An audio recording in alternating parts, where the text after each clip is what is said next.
Alors, salut mes chers amis. C'est avec un grand plaisir que je vous retrouve en ce moment pour cet enseignement important sur le pardon. Alors, je suis l'évangéliste Innocent.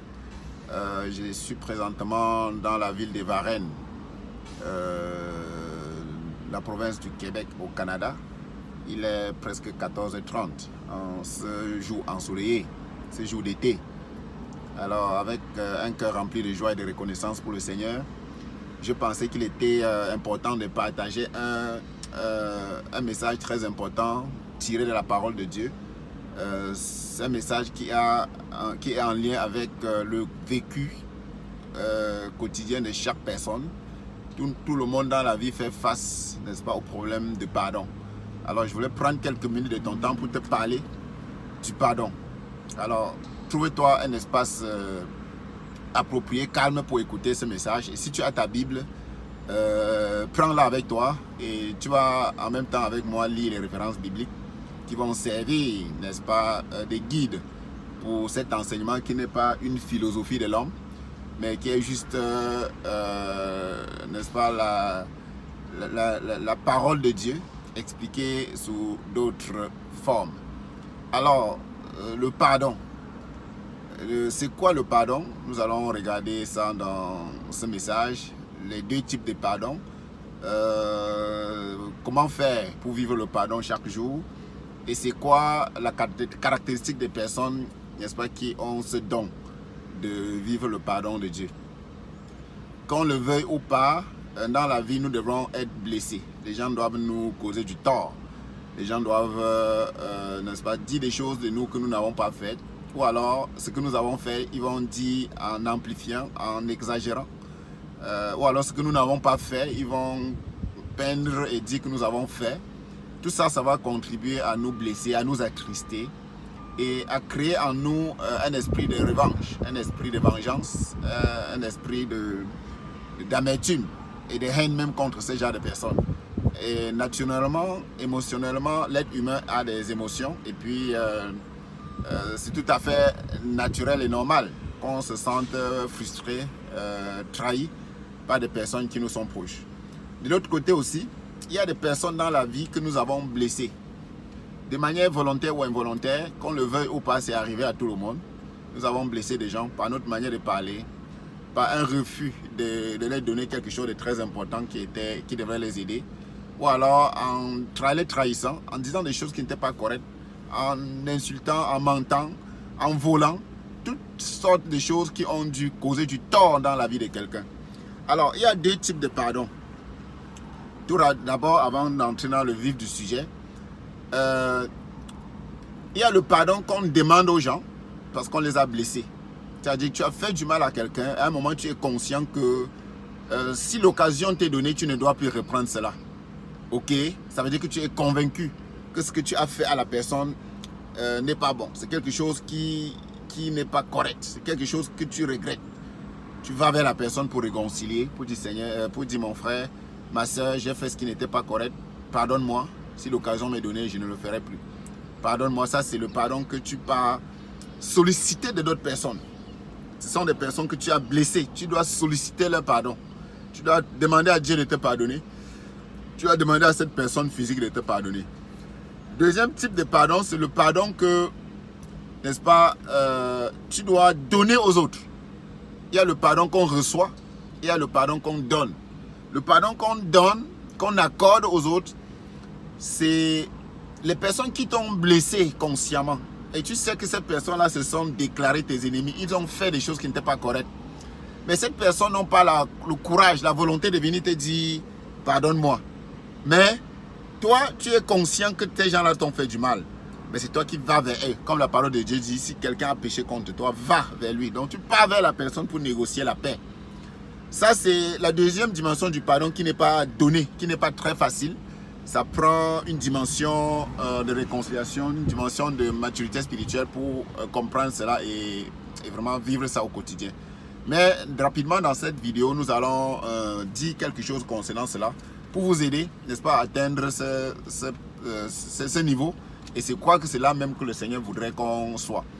Je vais lire le livre, dans le livre de Matthieu, chapitre 5, dans son chapitre 23, il est écrit, si tu présentes ton offrande à l'autel, et que là, tu te souviens que ton frère a quelque chose contre toi, laisse là ton offrande devant l'autel, et va d'abord te réconcilier avec ton frère, puis viens présenter ton offrande. Alléluia. Gloire et louange au Seigneur pour sa parole. Dans le livre de Matthieu, le Seigneur nous a tellement, Jésus qui nous a parlé du pardon. Dans ce texte, nous voyons là rapidement que le Seigneur nous accepte d'abord avant d'accepter notre pardon. Et nous comprenons aussi très rapidement que le Seigneur ne peut pas nous accepter lorsque nous avons blessé quelqu'un. S'il y a quelqu'un qui souffre à cause de nous, le Seigneur nous rejette. Non seulement il rejette notre don, il nous rejette aussi. Voyez-vous l'importance du pardon. Donc ça, ceci nous ouvre la première catégorie de pardon, c'est-à-dire le tort que toi tu as causé à quelqu'un. Si tu as causé du tort à quelqu'un, sache que non seulement cette personne souffre à cause de toi, mais le ciel est aussi au courant. Et le ciel t'a rejeté. Le ciel ne peut rien prendre de toi. Donc, c'est très important que tu le comprennes parce que je voulais que cet enseignement sur le pardon soit calqué sur le modèle biblique. Parce que la parole de Dieu, la volonté de Dieu est ce que nous devrons désirer chaque jour. Tout ce que tu fais dans la vie, si c'est hors de la volonté de Dieu, c'est que tu es en train de t'égarer. La réussite dans la vie, c'est être dans la volonté de Dieu. Alors, comment faire pour vivre en harmonie avec son prochain? Pour vivre en harmonie avec le Seigneur au ciel. Oui, dans cette parole, on nous dit que pour que le Seigneur agrée même ton don, il faut d'abord qu'il t'agrée. Et pour qu'il t'agrée, il faut que tu sois réconcilié avec ton prochain. Alors, je ne sais pas dans ta catégorie, quelles sont les personnes que tu as blessées? Est-ce que ce sont tes parents avec qui tu n'es pas en bon terme? Est-ce que ce sont tes frères? Est-ce que ce sont des camarades de classe ou alors des collègues de service? Est-ce que c'est des voisins? Est-ce que c'est des anciens amis avec lesquels tu es en conflit? Et ces conflits-là sont dus au fait que tu les as fait du tort. Il y a des gens qui souffrent quelque part à cause de toi. Alors, mon cher ami, ça c'est le moment plus que jamais que je te recommande urgemment d'aller voir ces personnes pour te réconcilier avec elles. Pour reconnaître ton tort et de les supplier de te pardonner. De les supplier de te pardonner. Si tu as déjà fait cela, le Seigneur va te pardonner d'abord et il va t'accepter. Même si l'autre n'accepte pas ton pardon, ce que le Seigneur regarde, c'est ton attitude vis-à-vis de tes actes, de tes actes qui ont causé du tort à autrui. Et on ne justifie pas le mal qu'on a causé à quelqu'un. Peut-être tu l'as fait à raison. Mais on ne justifie pas. À chaque fois que tu as causé du tort à quelqu'un, quelles que soient les circonstances, quel que soit ce qui t'a poussé à le faire, tu es rejeté par Dieu et tu dois réparer cela. Donc ça, c'est la première catégorie de pardon. Nous allons lire un autre texte, toujours dans le livre de Matthieu, où le Seigneur nous a vraiment profondément parlé, n'est-ce pas, du pardon. Pardonne-nous nos offenses, comme nous aussi nous pardonnons à ceux qui nous ont offensés. Si vous pardonnez aux hommes leurs offenses, votre Père Céleste vous pardonnera aussi. Ça, c'est le verset 14. Alléluia. Gloire et louange au Seigneur pour sa parole. Ce texte nous révèle la deuxième catégorie du pardon. Pardonnez aux hommes leurs offenses. C'est-à-dire que les gens vous ont blessé, les gens vous ont fait du mal, les gens vous ont causé du tort, les gens vous ont trahi, les gens ont dit des choses sur vous qui n'étaient pas correctes. Oui, et tu es très fâché, tu es mécontent. Les gens veulent te faire du mal même. Et tu es fâché contre ces personnes. Le Seigneur dit que pour que Dieu te pardonne aussi, il faut que tu pardonnes rapidement à ces personnes. Ça, c'est le pardon que tu accordes. Première catégorie de cas, nous avons vu, dans la première partie, nous avons vu le pardon que tu reçois des autres parce que tu les as blessés. La deuxième partie, c'est le pardon que tu accordes aux autres parce qu'ils t'ont blessé. Les deux vont ensemble. Il faut donner et il faut recevoir. La vie, c'est ça. La vie, c'est donner et recevoir. Donner et recevoir. Ok? Ce texte nous révèle cela. Ce texte nous parle de la deuxième catégorie de pardon. C'est-à-dire, aller vers des personnes qui t'ont blessé. Ça peut être ta mère avec qui tu ne parles pas depuis des années. Ça peut être ton mari. Tu es en conflit avec ton mari, vous êtes même divorcé. Après un moment, tu constates, ou ta femme, à un moment, tu constates que le divorce est dû à tes erreurs. Le divorce est dû à ta dureté de cœur. Le divorce est dû à tes paroles dures, tes paroles blessantes, tes paroles agressives envers ton partenaire. Tes yeux s'ouvrent sur ces choses, tu vas demander la réconciliation. Tu peux reconnaître ton tort. Tu dis, mon frère, ma soeur, vraiment j'étais dans l'ignorance. Satan m'avait aveuglé, je te faisais du tort sans savoir. Pardonne-moi. Donne-moi la main d'association, on va tout reprendre. La probabilité que cette personne accepte, surtout si cette personne a la crainte de Dieu, est presque de 100%. Oui, je n'ai jamais rejeté quelqu'un qui est venu me demander pardon quand il m'a blessé. Oui, quand quelqu'un vient me demander pardon, c'est tout ce que j'attends. Parce que moi, je suis un homme qui a été appelé à me réconcilier avec les autres. Je me suis réconcilié avec le Père et je dois me réconcilier avec tout le monde. En ce qui me concerne, moi, j'ai pardonné à tous ceux qui m'ont fait du mal dans la vie. Je leur ai accordé le pardon. Même ceux qui ne s'en souviennent plus, je les ai rappelés pour les dire vraiment, j'étais très fâché de toi parce que tu m'avais fait ceci. Vraiment, je viens juste pour qu'on solde cela aujourd'hui.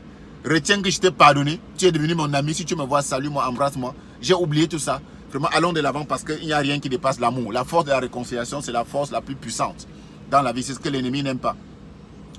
Un autre texte nous dit dans Matthieu 12, verset 7, « Si vous saviez ce que signifie « Je prends plaisir à la miséricorde », ça c'est Jésus qui répète une parole du Seigneur.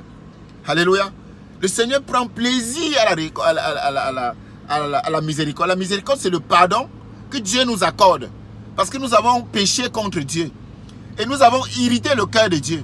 Mais Dieu nous a pardonné. Et il dit qu'il prend plaisir à le faire. C'est pour ça que Dieu est très fort et très riche. Parce qu'il a une capacité de pardon extrêmement grande. Dieu nous a tous pardonné à cause de nos péchés.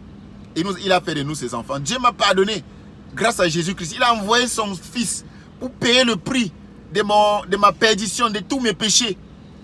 Parce que non seulement mon péché contre le Seigneur n'avait pas seulement blessé Dieu, mais ça m'avait détaché de Dieu et a fait que je devienne la propriété de Satan, la propriété du méchant, de l'ennemi, de Lucifer. Et pour m'arracher entre les mains de Lucifer, Dieu a dû accorder un prix si grand qui était le sang de son Fils, qui était son Fils unique Jésus-Christ. C'est lui le prix de ton salut. Donc ça veut dire que quand Dieu nous accorde ce pardon, il faut juste l'accepter pour entrer dans la plénitude, pour entrer dans la richesse, pour entrer dans la grandeur, dans la force. Alors, nous allons rapidement illustrer l'enseignement par quelques cas bibliques. Dans Genèse 4, verset 10, c'est entre Caïn et Abel. Caïn avait tué son frère Abel par méchanceté, par haine, par jalousie. Il avait blessé son frère. Non seulement il avait blessé, il a tué. Il a causé quelque chose de grave. Et la parole de Dieu nous rappelle dans Genèse 4, verset 100 que le sang de ton frère crie vengeance. Le sang de ton frère est monté jusqu'au ciel pour me signaler que tu as fait du mal, tu as fait du tort à quelqu'un. Et Dieu, suite à cela, a donné une sentence, a maudit Caïn toute sa vie. C'est-à-dire que chaque acte de méchanceté que tu fais dans la vie de quelqu'un, le ciel est au courant. Et le ciel est au courant. Et la résultante de ça, la conséquence de ça, c'est la malédiction. Si tu blesses quelqu'un, surtout un enfant de Dieu, surtout un enfant qui marche dans la vérité comme Caïn, Caïn était approuvé par Dieu. Et puis, Abel était approuvé par Dieu et Caïn rejeté. Mais Caïn a fait du mal loin de Dieu, à la personne que Dieu a acceptée. Caïn a attaqué Dieu, Caïn a attaqué tout le ciel. Et il en a subi. Il a reçu une malédiction pour toute sa génération, pour toute sa vie. Les pharisiens contre Jésus. Les pharisiens, ce sont ceux-là qui ont voulu détruire la mission de Jésus sur terre. Ils ont voulu anéantir l'œuvre de salut par Jésus-Christ. Ils ont voulu détruire le plan de Dieu pour sauver l'humanité. Ils ont haï Jésus. Ils l'ont détesté. Ils l'ont torturé. Mais Jésus sur la croix, Luc 23, verset 34, dit, Père, pardonne-leur, ils ne savent pas ce qu'ils font. Le pardon a une force. Jésus a dit à son Père de pardonner à ses bourreaux. Ça, c'est une force qui n'a pas d'égal. Nous avons la capacité de pardonner à nos ennemis si nous sommes en bon terme avec le Seigneur. Un autre cas, Saül et David. Saül s'était déclaré ennemi de David et avait mis tout en œuvre pour tuer David. Ce n'était pas seulement pour le blesser, mais pour le tuer. Il a tout fait. Toute sa royauté était maintenant orientée vers la destruction d'un petit soldat, un de ses serviteurs, parce qu'il était élevé par Dieu. Dieu avait porté son choix sur David. David était l'homme selon le cœur de Dieu. Et Saül avait vu cela, que Dieu est en train de choisir une autre personne à sa place. Et il a commencé à développer une haine une haine atroce qui a poussé à vouloir le tuer. Mais ce que je veux que vous compreniez ici, c'est la réaction de David. Dans 1 Samuel 26, verset 8, David avait la possibilité, n'est-ce pas, d'éliminer Saül. Il est venu trouver Saül endormi et il avait l'épée en main. Et son coéquipier avec qui il était, avec qui il a souffert pour fuir Saül, avec David. Il a dit, mon maître, voilà l'occasion qu'il nous a donné de déminer ce monsieur. Donne-moi l'ordre, je vais frapper d'un coup et il va mourir, je n'aurai pas besoin de deux. David a dit, non, ne fais pas ça. Je peux accepter qu'on me tue, mais je ne tuerai pas loin de Dieu. Donc nous pouvons subir la souffrance des autres, mais nous devons nous réserver de faire du mal aux gens, comme David. David est un bon exemple. Il a pardonné à son ennemi et il a laissé en vie. Mais lorsque tu pardonnes, tu as transféré ce dossier-là entre les mains de celui-là qui s'est, n'est-ce pas, jugé. C'est celui-là qui s'est puni, qui s'est condamné. Un autre cas, c'est le cas de Joseph et ses frères. Les frères de Joseph l'ont haï, mais Joseph ne les avait jamais haïs. Il les a toujours aimés. Comment le sait-on? Dans Genèse 50, verset 20, Joseph fait une déclaration assez palpitante. Une déclaration qui n'est pas humaine. Il a dit que voici, vous avez voulu me faire du mal, mais Dieu a changé cela en bien pour vous sauver. Il ne s'est jamais vengé de ses frères qui l'ont trahi, qui voulaient l'éliminer. Il leur a pardonné. Et Dieu l'a élevé. Il est devenu la personnalité la plus importante de l'Égypte. Et c'est encore lui qui a sauvé son peuple. Toutes les personnes qui vous ont fait du tort et qui vous ont écrasé, lorsque vous les pardonnez, n'est-ce pas, Dieu vous couronne. Dieu vous remplit de bénédictions et Dieu vous élève pour montrer à ceux-là qu'il n'est pas bon de faire du mal. Il n'est pas bon de faire du mal. Un autre cas, c'est le cas de Rachel et Léa. Rachel était la sœur de Léa. Les deux étaient épousés, étaient mariés à Jacob. Mais Rachel, la parole de Dieu nous dit qu'elle était belle, de figure. Mais Léa n'était pas belle. Mais Rachel, n'est-ce pas, méprisait sa sœur. Rachel avait de la jalousie contre sa sœur. Genèse 30, verset 1 nous dit qu'elle était jalouse de sa sœur. Elle blessait sa sœur tous les jours. Elle se moquait de sa sœur à cause de sa beauté qui n'était pas comme la sienne. Mais mes bien-aimés, à quoi sert-il à une personne d'être belle et d'être méchante? Non seulement elle était méchante, elle était stérile. Dieu l'avait maudit. Elle avait volé son père. Tu vois, toute cette méchanceté n'avait attiré que de la malheur en elle. Mais Léa était élevée. Léa, la parole de Dieu nous rappelle qu'elle était féconde. Elle accouchait constamment. Elle accouchait constamment. Parmi les 12 tribus d'Israël, Rachel n'a que 2. C'est Léa qui s'est taillé la grande partie des lions, la grande part dans les 12 tribus d'Israël. Elle était élevée. Voyez-vous? Et Rachel, qui faisait du mal à sa sœur, est morte très tôt, précocement. Elle est morte même dans la douleur. Tous ses accouchements, c'était dans la douleur. Elle est morte très mal. C'est ça les conséquences de la méchanceté et le manque de pardon. Lorsque tu pardonnes, tu te libères. Alors, nous allons rapidement tirer quelques leçons dans cette leçon sur le pardon. Le pardon est la jauge du véritable salut. Ça, c'est la première leçon que nous tirons. Pour la caractéristique d'une personne qui est née de nouveau et qui a l'Esprit de Dieu en lui, c'est une personne qui est capable de demander pardon lorsqu'il a fait du tort aux gens. De manière systématique, sans attendre. C'est une personne qui est capable, n'est-ce pas, de pardonner à ceux qui l'ont offensé. Ça, c'est la caractéristique principale des gens qui ont la crainte de Dieu. Quand tu n'es pas capable de demander pardon à ceux que tu as blessés, quand tu n'es pas capable d'accorder le pardon à ceux qui t'ont blessé, ça veut dire que tu es encore dans les ténèbres. Tu n'es pas encore sauvé, tu n'es pas né de nouveau. Même si tu vas à l'église, la caractéristique de ces personnes qui sont nées de nouveau ont la crainte de Dieu. Et la crainte de Dieu se caractérise par la repentance systématique, considérable. Chaque fois que tu as fait du tort à quelqu'un, tu dois demander pardon. Tu ne dois pas attendre le lendemain, à l'instant. Dès que possible, dès que l'Esprit te rappelle que tu as fait du tort, tu dois demander pardon. Si tu as des secrets que tu gardes dans ton cœur, tu as fait du tort aux gens et tu ne dis pas, le Saint-Esprit n'est pas en toi, tu n'es pas encore sauvé. Tu as besoin de te repentir pour que Jésus-Christ t'accepte. Il faut que tu te repentes. Tu demandes pardon à cette personne pour que Jésus-Christ vienne dans ta vie. Jésus-Christ ne vient pas dans un cœur de haine, dans un cœur qui ne pardonne pas, dans un cœur qui qui ne donne pas le pardon aux autres et qui ne reçoit pas le pardon aux autres, qui ne demande pas pardon aux autres. Ça, c'est la première leçon.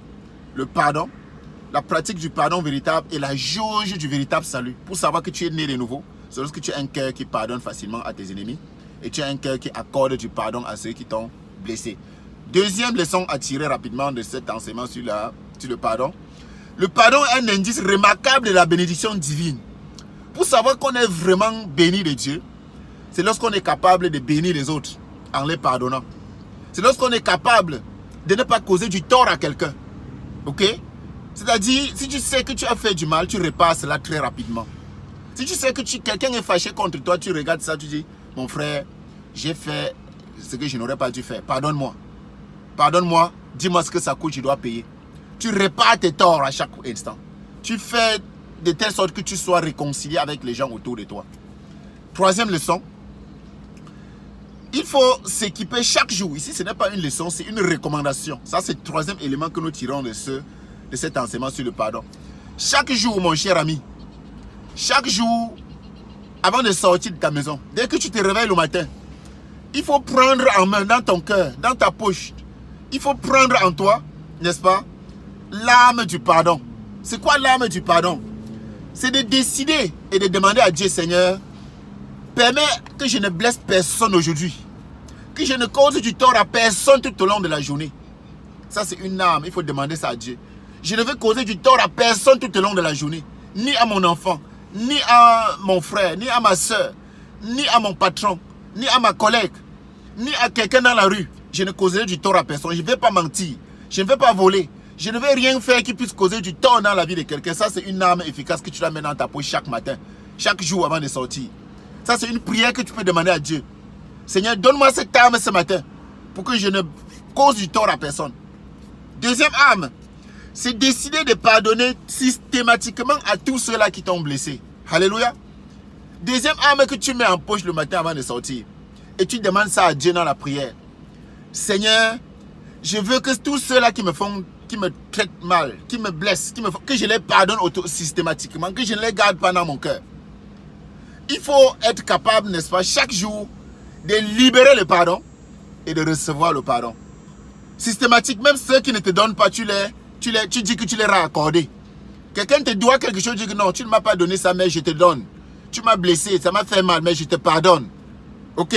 Ce sont les deux armes efficaces que tu dois te doter chaque jour pour sortir et être en paix. Lorsque tu auras atteint ce niveau, c'est que tu seras agréable à Dieu. Dieu élève tous ceux-là qui ont le sens de la réconciliation. N'oubliez pas que mon message tourne autour de la réconciliation avec Dieu, de la réconciliation avec son prochain. Ça, c'est la caractéristique des personnes nées de nouveau. Autant que cela dépend de vous, il faut être en paix avec tous les hommes, avec toutes les femmes. Donc, la réconciliation est ce pourquoi Dieu nous a sauvés. Alors, pour terminer cet enseignement, comprends que c'est notre responsabilité, n'est-ce pas, de vivre le pardon au quotidien. Le pardon est une arme efficace que Dieu a mis à notre portée. Nous n'avons pas de contrôle sur ce que les autres vont nous faire. Les gens peuvent nous blesser. Les gens peuvent nous insulter. Nous n'avons pas de grand contrôle là-dessus. Par contre, nous avons le contrôle de ce que nous pouvons faire aux autres. Nous pouvons refuser d'insulter ceux qui nous insultent. Nous pouvons refuser de faire du mal à ceux qui nous font du mal. Mais oui, parce que nous sommes faits pour bénir et non pour maudire. Nous sommes faits pour protéger et non pour disperser. Nous sommes faits pour bâtir et non pour détruire. C'est ça l'Esprit Saint. Lorsqu'une personne est abritée par l'esprit de vérité, l'esprit d'amour, l'esprit de réconciliation, l'esprit de pardon, c'est ça l'Esprit Saint. C'est comme ça que tu vis. Et quand tu atteins ce niveau, on dit alors que tu as réussi ta vie. On dit alors que tu es une personne bénie. On dit alors que tu es une bénédiction. On dit alors que tu es sauvé et que ton nom est inscrit au ciel. C'est ça le salut, n'est-ce pas? Ça, c'est la démonstration du fruit du salut que Dieu a mis en toi. Donc, si tu n'as pas encore Jésus dans ton cœur, il serait difficile pour toi d'atteindre ce niveau de pardon. C'est le Saint-Esprit qui nous amène, qui nous donne la force d'aller demander pardon aux autres. C'est le Saint-Esprit qui nous donne la force d'accorder le pardon aux autres. Donc, si tu n'as pas l'Esprit de Dieu, il est difficile que tu vives le pardon. Alors, avoir l'Esprit de Dieu, c'est facile. C'est d'inviter Jésus dans ton cœur. Ouvre ton cœur à Jésus maintenant et accepte son pardon. Parce que Jésus t'a déjà accordé son pardon. Le pardon qui te bloque, qui t'empêche d'entrer dans ta destinée. Il est mort à la croix pour que tes péchés qui t'ont condamné, ne te condamnent plus. Donc invite Jésus dans ton cœur maintenant. Le Saint-Esprit viendra habiter en toi. Le Saint-Esprit sera ton guide. Et le Saint-Esprit sera ton conseiller. Le Saint-Esprit sera ta force au quotidien. Pour faire quoi? Pour pardonner à ceux qui t'ont fait du mal et pour refuser de blesser les gens. Ok? Gloire et louange au Seigneur. Je rends grâce à Dieu pour cet enseignement. J'espère que tu l'as bien écouté. Et puis alors, sache que si tu vis déjà le pardon, gloire et louange au Seigneur, tu es béni. Ton nom est inscrit au ciel. Le ciel est fier de toi. Et le monde et les gens qui marchent dans la vérité sont fiers de toi. Mais si tu n'es pas encore capable de vivre cette vie de pardon, sûrement, il n'est pas tard. Tu peux commencer aujourd'hui. Tu peux décider de te réconcilier avec Dieu aujourd'hui. Après, te réconcilier avec les hommes sera chose facile. Parce que le Saint-Esprit te donnera sera possible. Alors, je bénis le Seigneur qui nous a donné le temps, n'est-ce pas, de passer ensemble pour écouter ce message. Je suis aussi autant béni que toi. Parce que chaque fois que je parle, chaque fois que j'enseigne, le Seigneur me nourrit davantage et il me donne davantage la force pour demeurer dans sa bénédiction. Gloire et louange au Seigneur. Bye bye.